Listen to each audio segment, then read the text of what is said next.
Առավոտյան ժամը 5-ի կողմեր, որ տուն էի վերադարձել եւ մոտարապես 2-3 ժամ էլ չէի քնել եւ արթնացրեցին ինձ, որ քեզ է փնտրում գլխավոր շտաբի պետը։ Այն ժամանակ Օնիկ Գասպարյանը։ Արթնացա, չգիտեմ, 2-3 ժամ քնել էի հազիվ, կապվեցի եւ ասաց, որ շատ շտապ կարիք կա հանդիպելու։ Եվ շատ արագ կապվեցի իմ վարորդի հետ, որ գնանք գլխավոր շտաբ։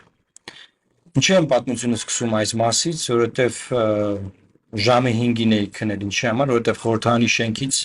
բոլորս դուրս էինք եկել Լուսադեմի ժամը 5-ին։ Եվ ուզում եմ պատմել նոյեմբերի 9-ի մասին, թե ինչպես դեպքերը զարգացան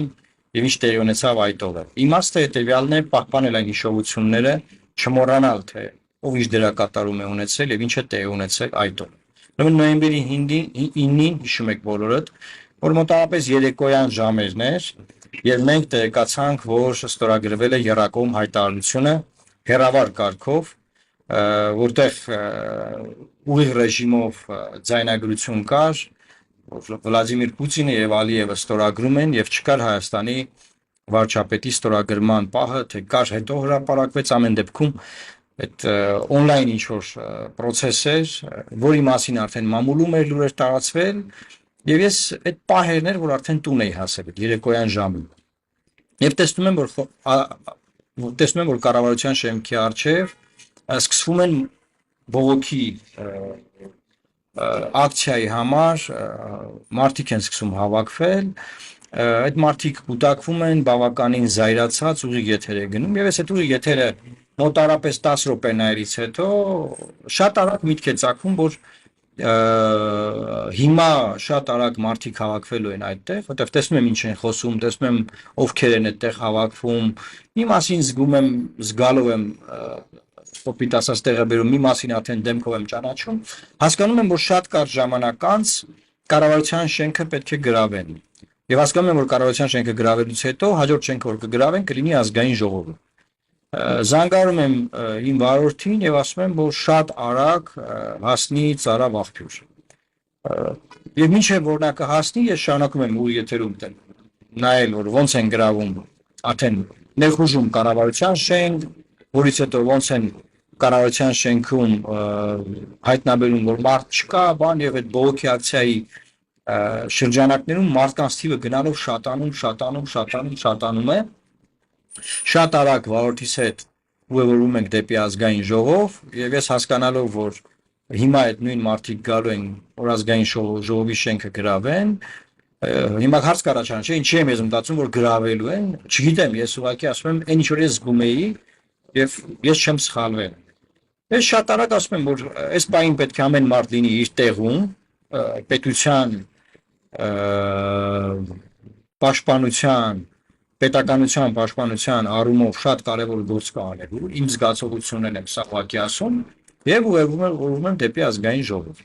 Արդեն արագ տեքստ եմ գրած լինում ճանապարհին, որ բոլոր падգամավորներին կոչ եմ անում ներկայանալ ազգային ժողով, բնականաբար այն խմբակցությունը, որը ես եմ ղեկավարում Լուսավոր Հայաստան խմբակցության, եւ նաեւ բոլոր խորհրդարանական ուժերին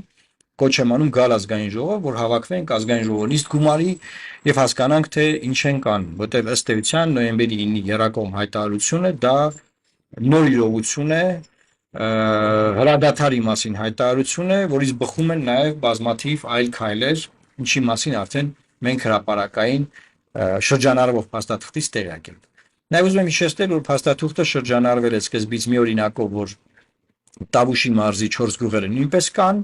այն գյուղերը, որոնք արդեն հիմա չկան, գոյություն չունեն Հայաստանի տիրապետության տակ, այսպես կոչված դելիմիտացիայի գործընթացի շրջանակներում, որի մասին շատ ենք խոսել, որ ոչ մի դելիմիտացիա չէ, դա ուղղակի միակողմանի զիջում էր, բայց վերջնական փաստաթղթում այս 4 գյուղերը դուրս են բերվում, հետագայում գլխավոր շտաբի պետ, նախկին գլխավոր շտաբի պետ Օնիկ Գասպարյանն ասում է, որ ինքն է բանակցել պաշտպանության նախկին նախարար Դավիթ Տոնյանն ասում է, ինքն է բանակցել, Նիկոլ Փաշինյանը ասում է, որ ինքն է բանակցել, որ այդ 4 գյուղերը դուրս գան վերջնական փաստաթղթից, որից հետո նա ստորագրում է այդ փաստաթուղթը։ Ես հասնում եմ Բարամյան փողոցի վրա արդեն կան հարյուրավոր մարդիկ, ովքեր ճանապարհը փողոցը սկսում են փակել, մենք հասցնում ենք մեքենայով ներս մտնել ազգային ժողով։ Այն ժամանակ ազգային ժողովի խմբակցությունների ղեկավարները իրավունք ունեն մեքենայով դարպասներից ներս մտնել։ Այդ պահին ես տեղեկանում եմ, որ ազգային ժողովի նախագահ Արարատ Միրզոյանի վրա տեղի ունեցել հարձակում, որը հետագայում պարզում ենք, որ դա մահափորձ էր, դա սովորական հարձակում չէր, դա ուղղազուտ սպանության նպատակով է եղել այս հարձակումը եւ այդ պահին նաեւ նույն պլանը ես կարծում եմ եղել է նաեւ վարչապետի նկատմամբ իրացվելիք, որ փնտրում էին կառավարության շենքում, հետո փնտրում են կառավարության ամառանոցներում եւ այնտեղ էլ չեն հայտնաբերել, այսինքն այդ պահին եթե Արարատ Միրզոյանի փոխարեն վարչապետը լիներ, վարչապետներն նույն վիճակում հայտնվելու ցանկացած այլ պաշտոնյա կարող էր նույն վիճակում հայտնվել, բայց ես ինչի եմ այս պատմությունը պատմում, որտեղ ըստ էության այդ գիշեր եղել է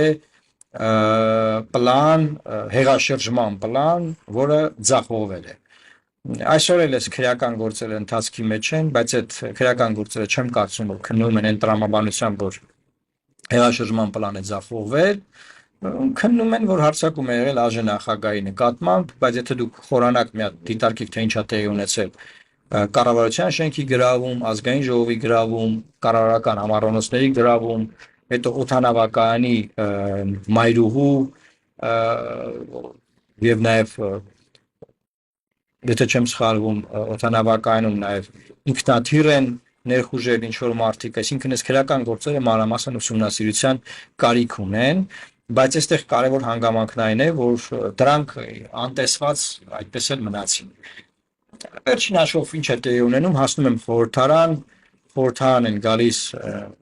Լուսավոր Հայաստան խմբակցության պատգամավորները եւ արդեն շատ կարճ ժամանակ անց ես նաև մեր թիմակիցներին տեղեկացնում եմ, որ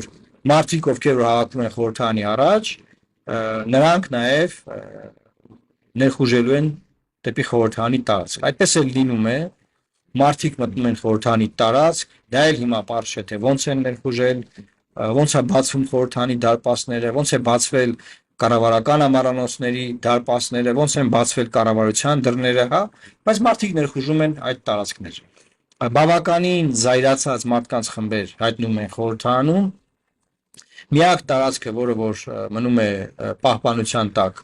որտեղ որ մենք էինք եւ նաեւ ես իմ բազմաթիվ ընկերների եմ ասում, որ կան խորհրդարան, դա Լուսավոր Հայաստան խմբակցության տարածքն է, որտեղ բոլոր աշխատասենյակները մնում են այնպես ինչպես որ կա։ Մնացած բոլորի աշխատասենյակները պատգամավորների աշխատակազմի տեղի ունենում ներխուժումներ, բոլոր դռները ջարդվել են, ներս էին մտել եւ այդտեղ նաեւ փնտրում են պատգամավորների։ Բոլոր այն մարդիկ, ովքեր հասնում են մեր խմբակցություն, եթե մենք ավելի ուժեր մեզ հետ տարած չլինեինք, նույն ծեծու ջարդը, նույն հարձակումները կարող լիներ այնտեղ նաեւ մեր նկատմամբ, բայց դա տեղի չի ունենում, որտեղ մենք բավականին կանխատեսած ենք լինում եւ պատրաստվում ենք շատ արագ եւ պահպանում ենք տվյալ իրավիճակ։ Հետո տեղի ունենում հետեւյալը, որ ազգային ժողովի դահլիճում մեր падգամավորներից մարդիկ ռուպերներով կոչ են անում հանդարտության, ինչ որ մարդիկ էմոցիոնալ այլ ելույթներ են ունենում, բայց էականն այն է, որ բազմաթիվ խմբեր են գալիս խմբակցություն, ում հետ ես հանդիպում եմ եւ այդ հանդիպումների թեման լինում է հետեւյալը, որ պետք է ժողովրդին դուրս բերենք խորհրդարանի շենքից, պետք է դադարեցնենք պետական շենքերի գրավման գործընթացը, որից հետո ես հետամուտ եմ լինելու իմ կոչին, որ ազգային ժողովի падգամավորները, այդ թվում իմ քայլի падգամավորները գան խորհրդարան եւ մենք կարողանանք նիստ գումարել, հասկանալ ինչ ենք անում։ Բնականաբար այդտեղ տարբեր խմբեր, օրինակ, եթե չեմ տարամ հիշել, Անդրեաս Ղուկասյանը առաջարկում է, որ պետք է Լեռնային Ղարաբաղի ճանաչման փաստաթուղթ թիմը ընդունի ազգային ժողովը ժողովրդի պահանջով այդ պահին, որ եթե խորհրդարանը գումարվի այդ հարցը նույնպես կքննարկվի, ես ասում եմ այո քննարկենք, այդ պահին նաև լինում են այլ պահանջներ, որ վարչապետը պետք է հրաժարական տա, կառավարությունը պետք է փոխվի, նմանատիպ այլ պահանջներ են լինում, որ էլի ասում եմ, եթե խորհրդարանը հավաքվի կարող են քննարկել, բայց առաջին նախապայմանը, որ ես առաջ եմ բերում, դա այն է, որ պետք է խորհրդարանի շենքը ազատվի ժողովրդից եւ այդ ջարդուփշուրը այդ պետական մարմինների գրավման գործընթացը պետք է դադարեցվի։ Բանակցությունների միջոցով մեզ հաջողվում է խորհրդանի շենքը ազատել, քաղաքացիները դուրս են գալիս խորհրդանի շենքից, մոտավորապես լուսադեմի ժամը 5-ի կողմ, եւ որից հետո նոր մենք կարողանում ենք գնալ տուն։ Բնականաբար իշխանական որևէ падգամավոր չի ներկայանում խորհրդարան, արդեն Արարատ Միրզոյանի դեպքից հետո պարզ էր, որ նրանք չէին ներկայանա, որտեղ որևէ անվտանգային միջոցառում անհնար էր այդտեղ իրականացնել, անվտանգության մարմինները չէին կարողանում տիրապետել իրավիճակին, ես զանգահարում եմ տարբեր մարմինների ղեկավարների եւ ասում եմ, որ պետք է անվտանգության ուժեր ուղարկեք, ովքեր ասում են, որ մենք անվտանգային ուժեր ուղարկելու հնարավորություն չունենք այս պահին, այնինչ կա դա է, բայց իրավիճակը ուղղակի տիրապետել չի լինում։ Ինձ է կապվում գլխավոր դատախազը իմանալու թե ինչ է կատարվում խորհրդանում եւ ինչպես եմ ես պատկերացնում իրավիճակը եւ ես ասում եմ, որ մենք այս պահին կանգնած ենք պետականության պահպանման ակունքներում եւ թույլ չենք տալու որևէ այլ բան տեղի ունենա։ Այդ պահին նաև մարզպետանի շենքերի գրավում են տեղի ունենում, որ ես չգիտեմ ես քրեական գործերով անցնում է թե ոչ, պարզվում են թե ոչ, ովքեր են այդ գրավողներն եղել, ովքեր են նրանց թիկունքին կանգնած եղել, ինչ պլան է եղել այդ ամեն ինչի տակ, բայց այն որ այդ օրը երկրում հեղաշրջման փորձ է եղել եւ այդ հեղաշրջման փորձը կասեցվել է, դա միանշանակ է եւ կասեցվել է չգիտեմ, բախտի բերմամբ, պատահմամբ, թե ոնց, բայց պատահականությունները շատ քիչ են լինում։ Ուղղակի մենք մեր գործն ենք արել այդ գիշեր եւ մենք մեր գործը անելով, մենք մեր նվիրումը բերելով նաեւ շատ այլ մարմինների ներկայացուցիչներ պետականության այդ անկման գործընթացը կանխվել։ Ինչու եմ խոսում այդ անկման մասին, որովհետեւ պատկերացրեք կա նոյեմբերի 9-ի փաստաթուղթ ստորագրված եւ այդ փաստաթղթի ստորագրումից հետո շարունակում են պետական շենքերի գրավումները եւ տեղի ունենում բռնի հեղաշրջում, բնականաբար դա ոչ սահմանադրական ճանապարհով եւ այդ պահին բնականաբար դեռևս ռուսական զորքեր չեն եկել, Լեռնային Ղարաբաղում զորքերը մեկը մյուսին չեն փոխարինել սահմանագծում եւ շարունակվելու է պատերազմական գործողությունները, այսինքն այն կոլապսը, որ կար, իսկ այդ ժամանակ ուղղակի կոլապսի մեջ էին։ Շատերն ասում են, որ այդ պահին արդեն մենք կարող էինք հետ գնալ, գրավել, չգիտեմ ինչ անել եւ իզուր կանգնացվեց պատերազմը Ադրբեջանի բանակը հոգնածել բանման, կներեք, բայց մի քիչ դա արդեն բան է, էլի, ֆանտազիայի բնագավառից է, որովհետեւ նոյեմբերի 9-ի փաստաթուղթի ստորագրումը դուք գիտեք, որ երկարորեն են բանակցվել եւ այդ առաջարկները նաեւ հոկտեմբերի 19-ին է եղել եւ այդ process-ը շատ երկար է գնացել եւ եթե մեր բանակը, մեր զինված ուժերը այդ օրերին ունենային այն հաջողությունները, ինչի մասին post factum մարդիկ որպես ինձ համար որպես հեքիաթներ պատմում են, բնականաբար այդ փաստաթղթի ստորագրման կարիքը չէր լինի։ Այսինքն եթե մենք առաջ էինք գնում, մենք կարողանում էինք Ես վերցնել այդ տարածքները, չգիտեմ, կորցրած տարածքները կամ կանգնեցնել ճշնամու առաջ խաղացումը, այդ նոյեմբերի 9-ի ստորագրման ընդհանրապես կարիքը չլինի։ Հիշեցնեմ, որ Լեռնային Ղարաբաղի ամբողջ ղեկավարությունը Հայաստանի Հանրապետության նախկին նախագահները, բոլորը միաբերան բոլոր ուժերը պնդում էին, որ օր առաջ պետք է պատերազմը կասեցվի Ռուսաստանի Դաշնության միջնորդությամբ որովհետև ինչ էին պնդում Ռուսաստանի Դաշնության միջնորդությամբ, իրենք իրենց մոտեցումներ ունեն, բայց տեղ ունեցել ամերիկյան միջնորդությամբ հրադադարի ստորագրում, որը մի քանի ժամ էր պահպանվել, տեղ ունեցել ֆրանսիական միջնորդությամբ հրադադարի ստորագրում, որը էլի մի քանի ժամ էր տևել, եւ տեղ ունեցել նույնիսկ ռուսական միջնորդությամբ հրադադարի ստորագրում, որը էլի մի քանի ժամ էր տևել, եւ չէր պահպանվում հրադադարի որևէ ռեժիմ։ Եվ մարդիկ հավատում էին, որ այս պահին միայն եթե կարողանան կանգնեցնել, էլի ռուսները կարողանան կանգնեցնել, դա բոլորը կոչ էին անում ԼՂՀ իշխանությունները, ՀՀ նախկին բոլոր նախագահները, բոլորը միաբերան եղել են մի գծի մեջ, որ պետք է Փաշինյանը գնա հանգուցալուծման, ինչ որ փաստաթուղթ ստորագրի, եւ այդ փաստաթղթի ստորագրմամբ, այսինքն այդ Լավրովի պլան մինուս, Լավրովի պլան, որ արդեն գոյություն չուներ, որովհետեւ Լավրովի պլանը 7 շրջաններից դուրս գալու մասին էր, այդ շրջաններն արդեն գրաված էին մեծ մասով, եւ այն մասերը, որ գրաված չէին, մեն այդ մասով հնարավոր էր գնալ որևէ գործարքի եւ ստորագրել, որ օրինակ լավ քարվաճառը, Լաչինի միջանցքը, Լաչինի շրջանը կպայմանավորվեն դուրս գալու մասին, բայց արդեն պարզ էր, որ մնացած շրջանները գրավելով գալիս են եւ այդ գրավելով գալու արդյունքում բնականաբար այդ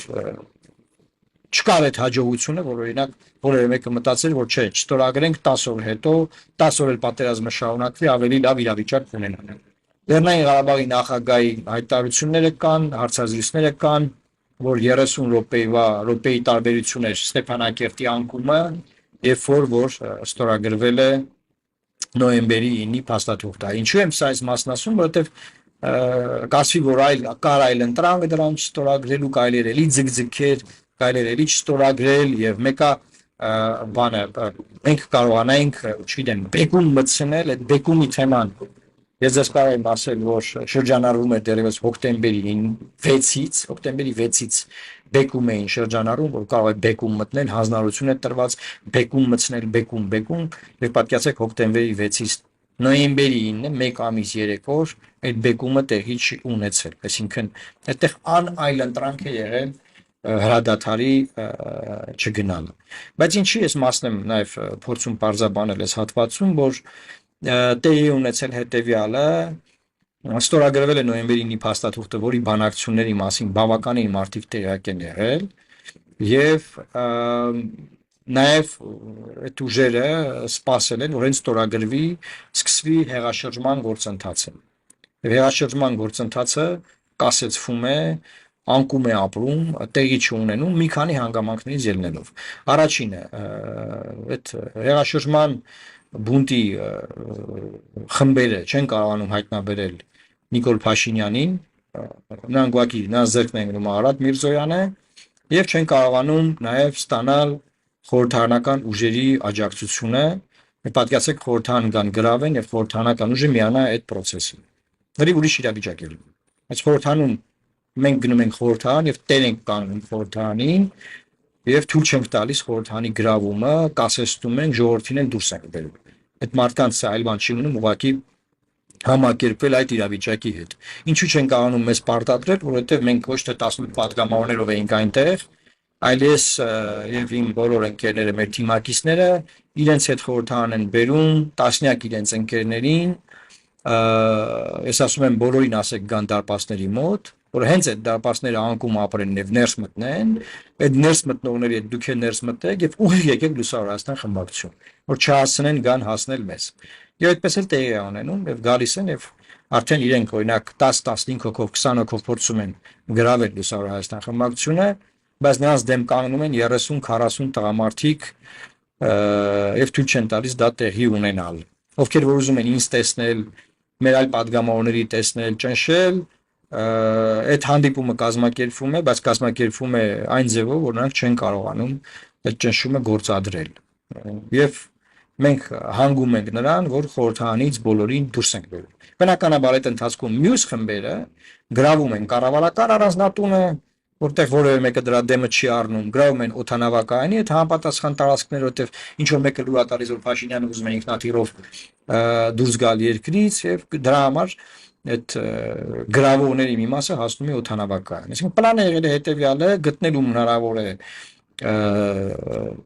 որոշում կայացնողներում հնարավոր է կարող եք գտնել, սպանեք այդ պահին, այդ հարցը եւ արագ գալ այլ հանգուցալուծման։ Բնականաբար շատ հնարավոր է, որ այդ ընթացքում այլ բանակցություններ են վարվել այլ դերակատարների հետ, որը չի հանգուցալուծվել, որովհետեւ գլխավոր մարդկանց չեն կարողացել համոզել, քաշել իրենց կողմը կամ սպանել։ Եվ այս իմաստով ամբողջ այդ process-ը ձախողվում է եւ ամբողջ process-ը անկում է ապրում։ Եվ ելի եմ ուզում հետ գալ այդ պատմության սկզբին, որ ես գալիս եմ արդեն տուն, բոլորին ասում եմ, լավ, գնում ենք տուն, որովհետև այդ պահին արդեն ԱԱՑ-ն հատուկ պահպանությունը խորհրդարանի նորից դարպասները փակվում են, խորհրդարանում մարդ չկա, միայն մենք ենք падգամավորներով, մեր աշխատակազմով եւ բոլորին դուրս ենք բերում եւ գնում ենք տներով։ Հաջորդ թեման, որ լուսադեմին ինձ արթնացնում են եւ ասում են գլխավոր շտաբի պետը ուզում է ձեզ տեսնել, դա այն էր, որ պլանի մյուս հատվածն այն է լինում, որ պետք է շատ անհապաղ երկրում ռազմական դրությունը վերացնել եւ սկսել ցույցերի միջոցով պայքարի հաջորդ շրջանը եւ գլխավոր շտաբի պետը ինձ խնդրում է, որ մենք որևէ պարագայում թույլ չտանք ռազմական դրության չեղարկումը,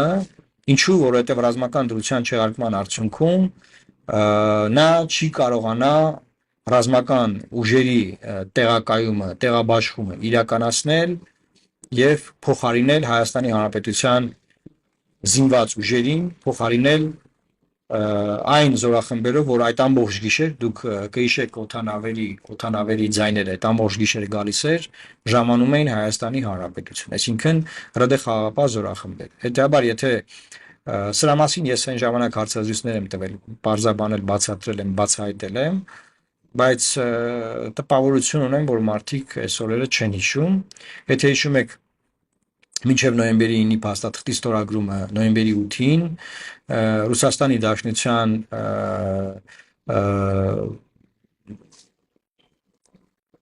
ուղղաթիռը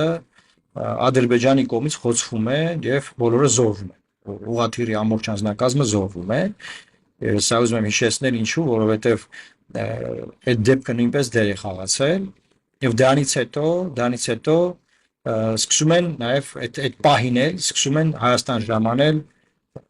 խաղաղապահ ուժերը եւ հաջորդ առավոտյան երբ որ ես գնում եմ գլխավոր շտաբի պետի խնդրանքը լինում է այն մասին որ մեզ պետք է ռազմական դրությունը 7 օր պահպանել որից հետո թող ընդդիմությունը քաղաքական համակարգը ինչ հանգուցալուծմամբ ինչպես ուզում է ցույցերով ոնց է ինչ ուզում եք դուք արեք մենք զինվորականներ ենք մենք գործ չունենք դրա հետ բայց թույլ տվեք մենք մեր աշխատանքը կատարենք, որովհետև նոյեմբերի 9-ի փաստաթուղթը արդեն ստորագրված է, այն պետք է կատարվի, եթե այն այդ պահին չի կատարվում, այսինքն այն ստորաբաժանումները, որոնք Փաշինյանն ասում է, որ եղել են բլոկադայի մեջ, այդ ստորաբաժանումները եթե դուրս չգան այդ բլոկադայից եւ դրանք չփոխարինեն ռուս խաղաղապահ ուժերով, այդտեղ կարող է լինել այլ զարգացումներ եւ Գլխավոր շտաբի պետի խնդրանքը լինում է այն, որ մենք թույլ չտանք, որ ռազմական դրությունը հանվի Հայաստանում եւ ռազմական դրության հանելու արդյունքում Հայաստանի Հանրապետությունը չթևակողի նաեւ այլ ներքաղաքական գզվրտոցների մեջ, որը նաեւ քանգարի զինված ուժերին պահպանել Լեռնային Ղարաբաղի այն հատվածը, որը դեռևս ոտնատակ չէր տրվել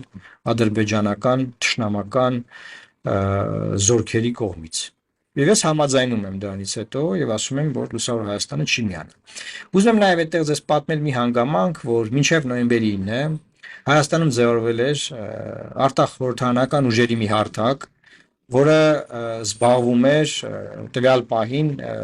ներքաղաքական խնդիրներով։ Հանդիպումներ են նրանք իրականացնում վարչապետի հետ, մի քանի հանդիպումներ են եղել, որի մասին եւ Իշխան Սաղաթելյանն է պատմել, եւ Էդուարդ Շարմազանովը, այլ մարդիկ են պատմել այդ հանդիպումների մասին։ Այս ուժերը պնդում են, որ մոտավորապես արդեն նոյեմբեր ամսի սկզբին պնդում են, որ պետք է պահանջել վարչապետի հրաժարականը եւ այլ տարբերակ չկա, պետք է վարչապետի հրաժարականը պահանջել եւ ձևավորել ինչ որ շտաբ, որը կղեկավարի պատերազմը։ Այդ պատերազմի պահին եւ առաջարկում են, որ նաեւ մենք այդ հարցը քննարկենք, որտեղ մենք Լուսավոր Հայաստանը այդ ուժերի մասը կազմած չի լինում։ Խորհրդարանական ուժերից Բարգավաճ Հայաստանն է այդ ուժերի մաս կազմած լինում։ Այս մասն ուզում եմ պատմել եւ այս մասով կսահմանափակվեմ։ Եվ ինչ է տեղի ունենում, որ երկու խմբակցություններով Լուսավոր Հայաստանը եւ Բարգավաճ Հայաստանը դիմում են վարչապետին եւ պահանջում են հանդիպում խորհրդարանական խմբակցությունների ղեկավարների հետ, հասկանալու թե ինչ է կատարվում։ Դա արդեն այն փուլն է, երբ որ բանակցությունները Վլադիմիր Պուտին, Ալիև, Փաշինյան տեղի ունենում օրական բազմաթիվ հեռախոսազանգեր, զստա եմ մի օր կգա այդ օրը, որ այդ հեռախոսազանգերը ամբողջությամբ կհրապարակվեն, թե ինչպես են բանակցությունները ընթացել։ Եվ այդ ընթացքում ասում են, չէ, եկեք մենք պահանջենք վարչապետի հրաժարականը, եկեք պահանջենք վարչապետի հրաժարականը։ Իմ փաստարկն այն է լինում, որ մենք հանդիպում ենք պահանջել խորհրդարանական ուժերով, եկեք այդ հանդիպումը տեղի ունենա, որից հետո այդ որոշումը կայացնենք։ Եվ նոյեմբերի արդեն, եթե չեմ սխալվում, 6-7 այդ օրերն է, Սկսում են ինտենսիվացնել այս պահանջի շրջանառումը եւ ես չեմ հասկանում ինչու են նրանք շտապում, ինչն է պատճառը եւ այդ ընթացքում ասվում է որ եթե մենք չենք միանում, իրենք մյուս բոլոր ուժերով պետք է հայտարարեն, ժամանակ չկա, արագացրեք, մենք պետք է հայտարարենք, ես հասկանամ լավ, ինչն է պատճառը, որ իրենք շտապում են։ Պարզվում է, որ այդ ուժերը, քանի որ այնտեղ կային ուժեր, որոնք որ ամբողջ process-ի մյուս հատվածից էին տեղյակ, ենթադրում եմ ռուսական կողմից, ադրբեջանական կողմից, մեր դիվանագիտական կառույցներից, ինչին մենք խորհրդանում տեղյակ չէինք, եւ նրանք իմանում են, որ փաստաթուղթը ստորագրվել է, եւ ուզում են մինչեւ նոյեմբերի 9-ի փաստաթղթի ստորագրումը հայտարարեն, որ պահանջում են հրաժարական։ Ինչու՞, որովհետեւ եթե իրենց տրամաբանությամբ, էլի, որովհետեւ իրենք ավելի արագ են հայտարարում, դուրս է գալիս, ասում են դե մենք ասել ենք որ հրաժարական տա, տեսեք չտվեց եւ ստորագրեց այս փաստաթուղթը, հետեւաբար մենք մեզ ինչ որ բանից, ինչ որ պատասխանատվության մասից ազատում ենք։ Այս է տրամաբանությունը իրենց եղել,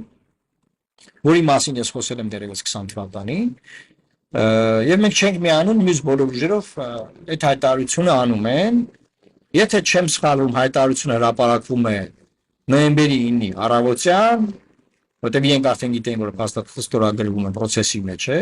վստահ եմ դե Սերժ Սարգսյանը գիտեր եւ այդ ուժերի մեջ էր նա եւ այդ թեման շատ ինտենսիվ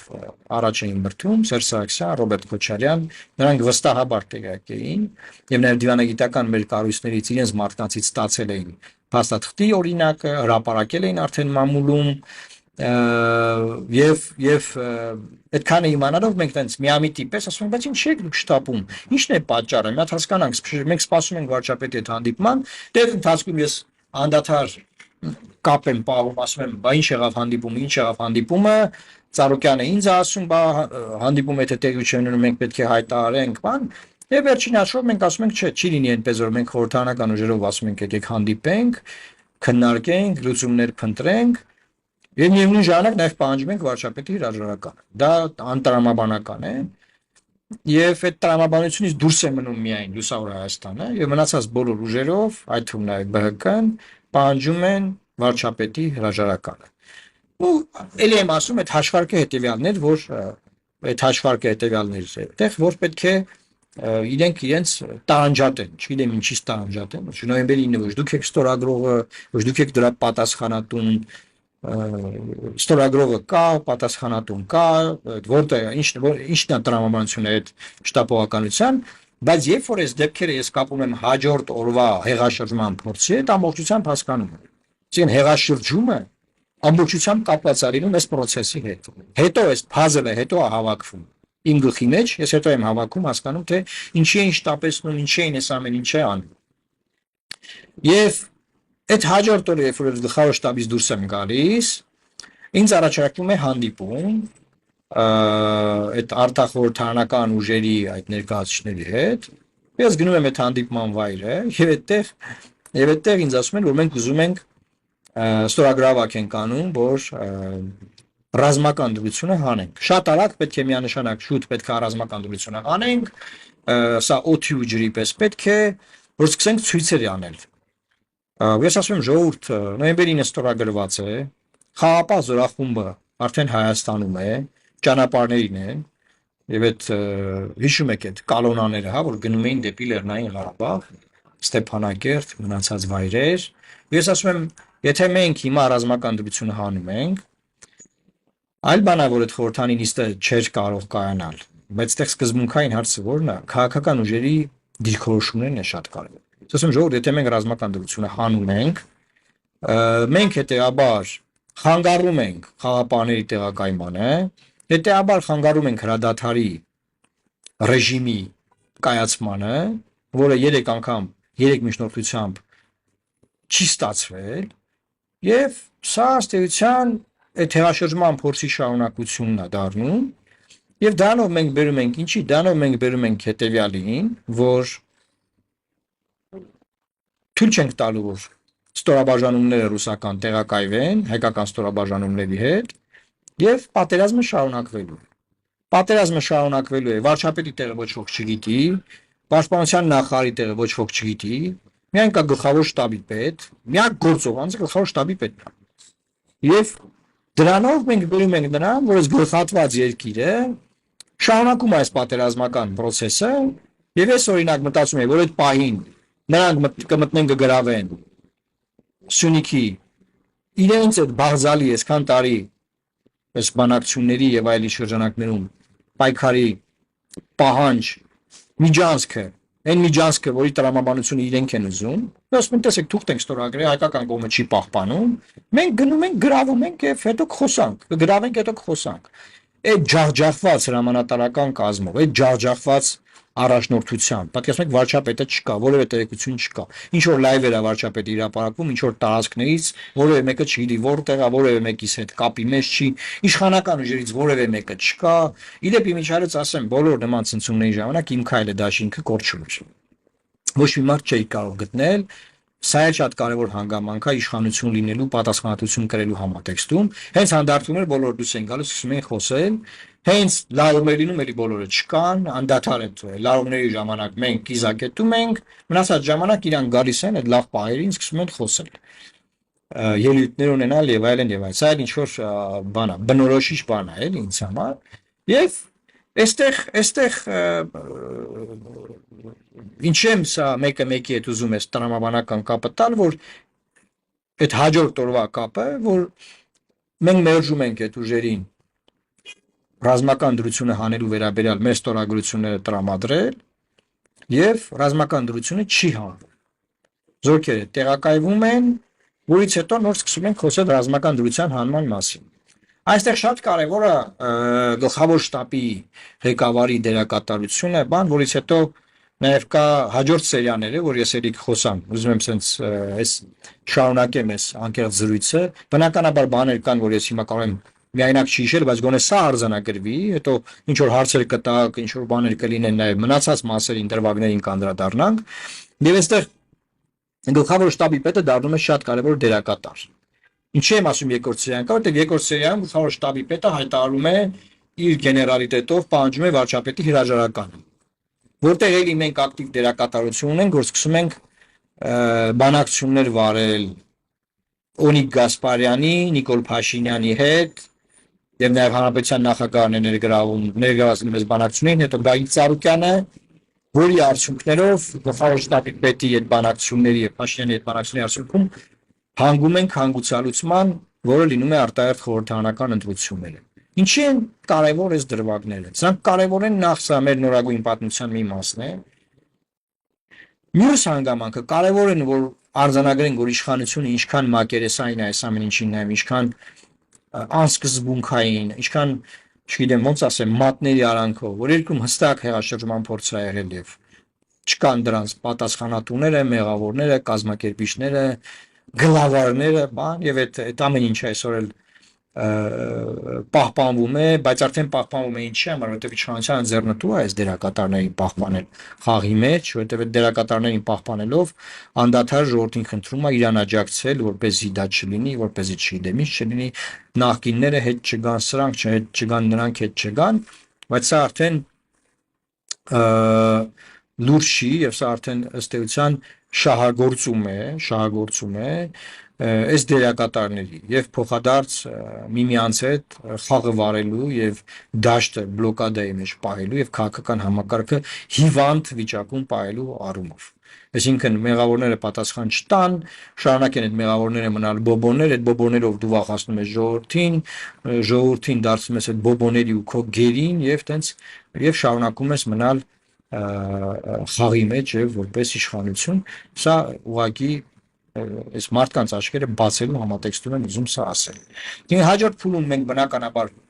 հաջորդ սերիաներում այսպես ասած էլի խոսենք մյուս փուլերում ինչա տեղի ունեցել, այսինքն այս մասը ուզում եմ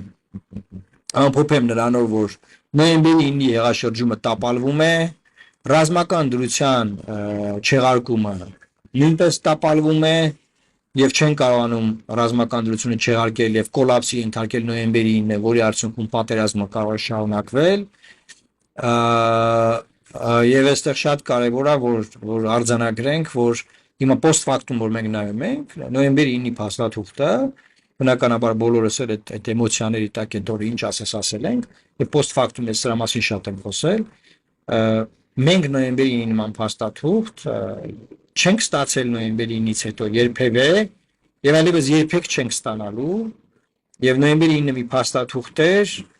որը կարող էր ունենալ պահպանել հայկական Լեռնային Ղարաբաղը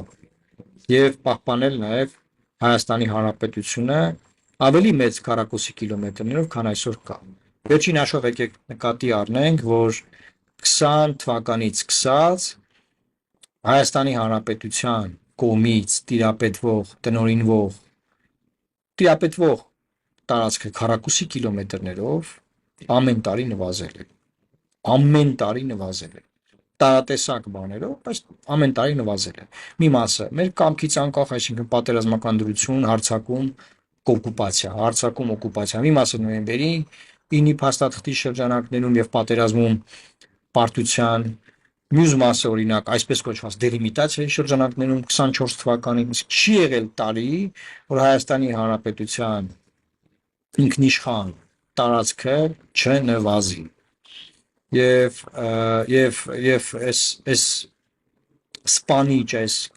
քանդող, այս կեղեքիչ գործընթացը բնականաբար պետք է դադարեցվի, բայց այն չի կարող դադարեցվել, եթե մենք չգիտենք մեզ հետ ինչ է տեղի ունեցել վերջին 4 տարիների ընթացքում, ինչ է տեղի ունեցել 18 թվականից հետո եւ դրանից առաջ։ Ես առաջարկել եմ ազգային ժողովի պարիտետային քննիչ հանձնաժողով, որը չձևավորվեց։ Ինչու՞, որտեղ պարիտետային քննիչ հանձնաժողովը այս հարցերը օբյեկտիվ քննելու էր։ Ոչ թե քննելու էր մի մեղքը բերել դնել ամբողջությամբ ինչ-որ մեկի վրա, կամ մեղքը ցրել տարալուծել, որ բոլորն են մեղավոր, բայց ոչ ոք, այլ հստակ քաղաքական գնահատականներով, հստակ դրվագներով եւ բանակցային գործընթացի վերաբերյալ, եւ դրա տապալման, եւ պատերազմի տապալման, եւ նոյեմբերի 9-ի, եւ նոյեմբերի 9-ի տապալման, դրանից հետո այս բոլոր դրվագները մենք շատ կարեւոր է որ խոսենք ժողովուրդ։ Սա մեր նորագույն պատմությունն է։ Ես բոլորին խրախուսում եմ, որ կանգնեն եւ յուրաքանչյուրը իր մասով իր տեսած նոյեմբերի 9-ը պատմի։ Ես իմ տեսած նոյեմբերի 9-ը պատմելու եմ։ Ես իմ տեսած բանակցությունները, իմ տեսած process-ները, ինչի մեջով որ անցել ենք, որտեղ եթե մենք դրանից դասեր չքաղենք, մենք չհասկանանք ինչ է մեզ հետ տեղ ունեցել, մենք չենք կարողանալու դուրս գալ այս շղթայից։ Իսկ այս շղթան արդեն ասացի, սա սպանիչ շղթա է։ Սա մեզ ոչնչացնող շղթա է։ Ինչպես տեսնում եք դուք, մենք ոչ խաղաղության պայմանագիր ունենք, ոչ դելիմիտացիան ունենք, մենք ոչ մի բան չունենք։ Ոչ հայ-թուրքական սահմանն է բացվել, ոչ հայ-թուրքական բանակցություններն են շարունակվում, ոչ մի բան մենք չունենք։ Մենք ձեռնունայն ենք։ Իշխանությունների խոսքերով ասեմ, գցված, գցվող եւ գցվելու գործընթացը շարունակվում է։ Շնորհակալ եմ ուշադրության համար, տարածեք այս եթերը, միացեք մեր YouTube-ի ալիքին, այս ալիքում մենք լույս ենք սփռելու պատմության տարբեր դրվագների վրա։ Սա ուղղակի ինչ որ մի հատվածից պետք է սկսեինք անել, ես որոշեցի սկսել նոյեմբերի 9-ի գիշերից, բնականաբար այս կետից հետ կգնանք, այս կետից առաջ կգանք, բայց սա շատ կարևոր մի հատ հանգրվան է, մեր շատ կարևոր հատված է, որը արձանագրում ենք եւ պայմանավորվում ենք միասին սիրելի հայրենակիցներ, որ սա շարունակելու ենք։ Շնորհակալ եմ, լավ մնացեք, Աստված պահապան Հայաստանի Հանրապետությանը։